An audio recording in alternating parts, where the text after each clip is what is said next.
NEET UG 2026 का paper फिर से लीक हो गया है। क्या नीट यूजी का पेपर परीक्षा से पहले ही जालसाजों ने उड़ा दिया था? क्या नीट यूजी 2026 की पुनः परीक्षा होगी?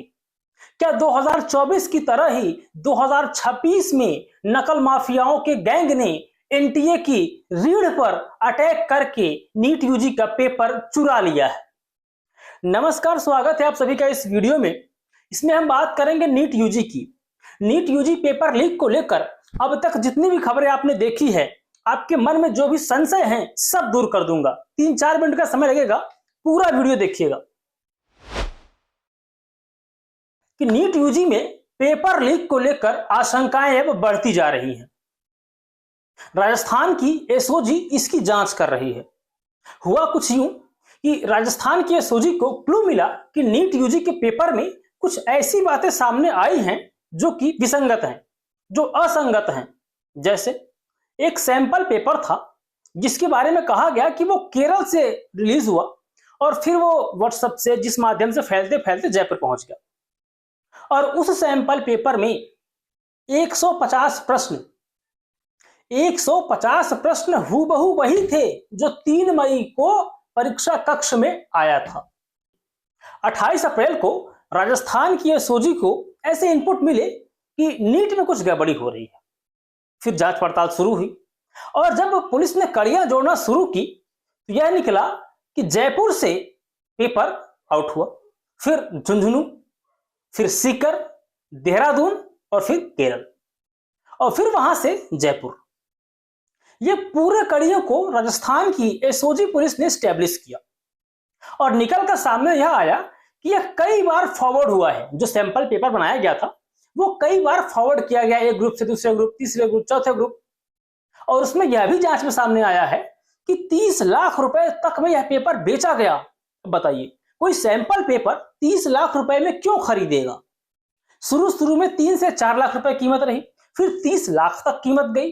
और जिस दिन परीक्षा थी, यानी 3 मई को परीक्षा थी और 2 मई की रात तक ये पेपर 25 से 30 हजार रुपए में भी बेचा गया।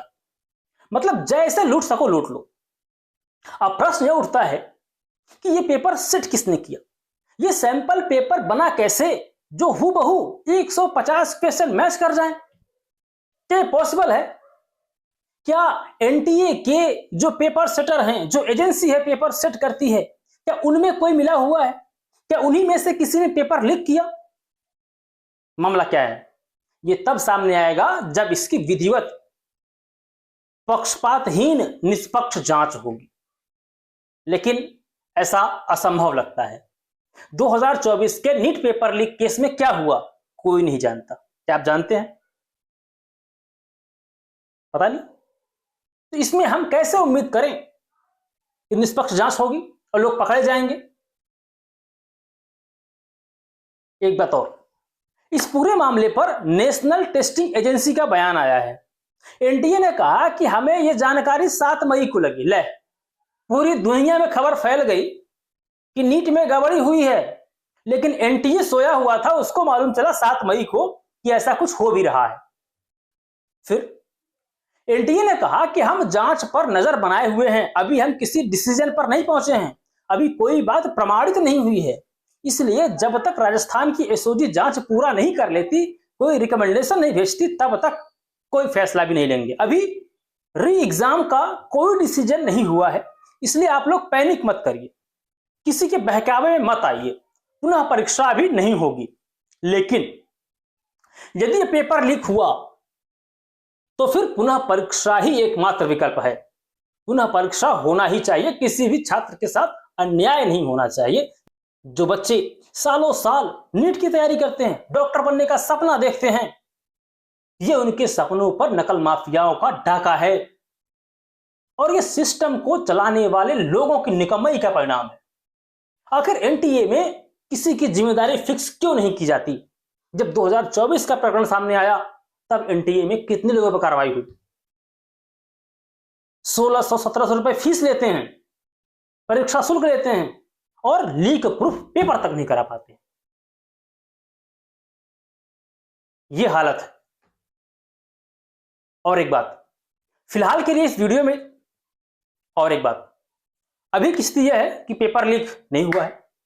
तो क्या आपको भी लगता है कि कोई ऐसा ज्ञानी पुरुष, दिव्य दृष्टिमान, कोई दैविक शक्ति वाला पुरुष है या महिला है जिसके पास इतना ज्ञान है कि उसने एक सैंपल पेपर बनाया और उस सैंपल पेपर के 150 प्रश्न यानी कि 600 अंक, 150 प्रश्न हूबहू मैच कर गए ओरिजिनल पेपर से। अच्छा, एक बात और, जो प्रश्नों का क्रम है, ये जो 150 प्रश्न जो आशंकित हैं कि लीक करके बनाए गए हैं सैंपल पेपर के जरिए, इनका क्रम भी बिल्कुल सेम है जो परीक्षा में आया था नीट में 3 मई वाले में, बिल्कुल उसी ऑर्डर में, उसी क्रम में है।